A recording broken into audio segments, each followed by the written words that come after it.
When I first started triathlon, I was given a lot of helpful advice. Or was it helpful? Were they in fact just triathlon myths? I'm sure you've heard a few good ones over the years, Mark. Yeah, I've heard a few good myths over the years. I think I'm a little bit more wiser over these last few years, but anyway, we'll go through a few myths and see. Do you think that makes us mythbusters? Possibly does, yeah. Come for a coffee, who are you texting? I've got a new coach, mate. He's going to take minutes off my time. You should get one. Okay.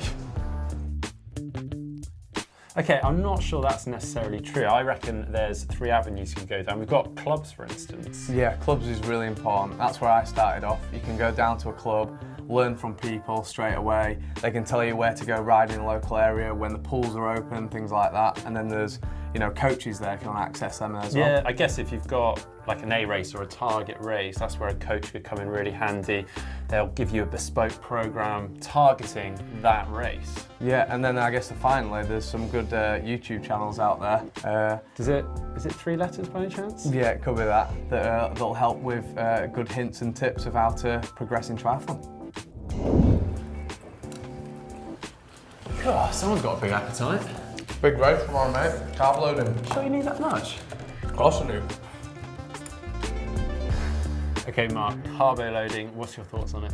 Well, if I had £1 for every time someone asked me about carbo loading, I'd be a rich man. I think the biggest myth is that you have to have 5 bowls of pasta the night before a race, which just isn't true.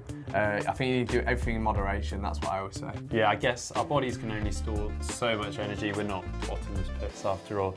I think the main thing is just stick to what you know and don't change things suddenly the night before a race. Hey, mate, what are you doing here? I'm just going to the gym.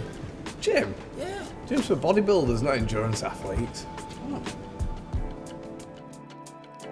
So obviously you've been working out, mate. Oh, well, thanks, Mark. Cheers for noticing. But no, seriously, there is a bit of a misconception here. People think going to the gym is for getting big, but it's actually great for your strength and conditioning. So give you a bit more strength for racing and training, but also makes you less injury prone.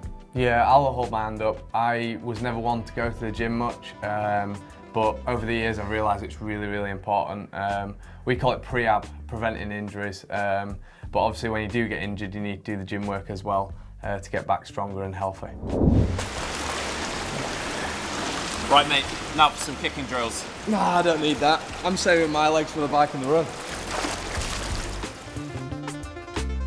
Okay, I guess where this comes from is the fact that the 2 disciplines after the swim require quite a lot from the legs. So people advise not to kick too much during the swim, which is great advice, but that doesn't mean you shouldn't train on it.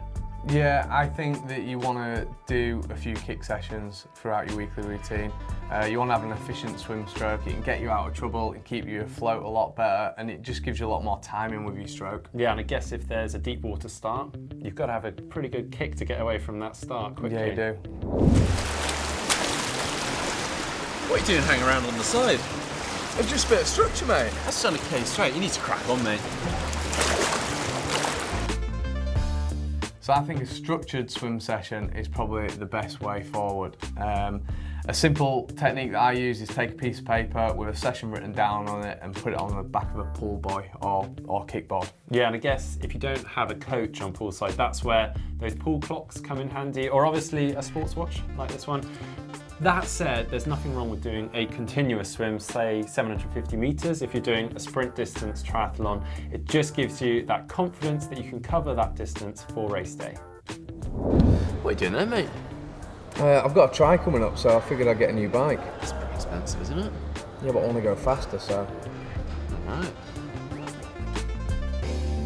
Right, it can be a little overwhelming coming to the world of triathlon. There's a lot of expensive gear floating around and you think you need the same, but that's not necessarily true. No, absolutely not. I think you just need stuff that's reliable. So you need a bike that works, that's not too rusty, ain't got a rusty chain, and all the components work and not going to let you down. You don't have to spend silly money, just have something that works. Yeah, I mean, the more expensive gear is often faster, it's more advanced, but you should worry about that a bit further down the line. God, that sprint distance triathlon was brutal at the weekend. Ah, sprint distance. You want to try an IRONMAN? Different level, mate. All right. Yeah, this isn't true. That's not to say that someone that has completed an Ironman hasn't achieved something amazing, because they definitely have. But every race is as hard as you make it. I mean, a sprint distance triathlon, you're going flat out for about an hour, so you're going to be absolutely totaled at the end. I mean, it's a different kind of pain to an Ironman, but one thing's for sure, you're definitely working pretty hard. Yeah, I agree. I mean, the hardest thing I've ever done is an hour spin class in my local gym. And I've done a few half Ironmans now, so it shows that it's not all about duration. Yeah, it just didn't go right for me this weekend. It was windy, my tyres weren't pumped up right. Yeah, my T1, I just didn't pace the run very well either. I just wish it would all go right, you know? Okay, I'm afraid to say it, but that perfect race, it may never happen. Really? Yeah, I'm afraid to say so. Very rarely does a race go completely, perfectly to plan, and it's kind of the nature of the sport and what makes it so much fun. Well, I agree. I think we'll always strive for that perfect race, but sometimes it's just hard to hit it. I mean, even if you do have a great day, you'll always want more out of yourself. That's just the nature of the sport. I guess it's how we're wired as well.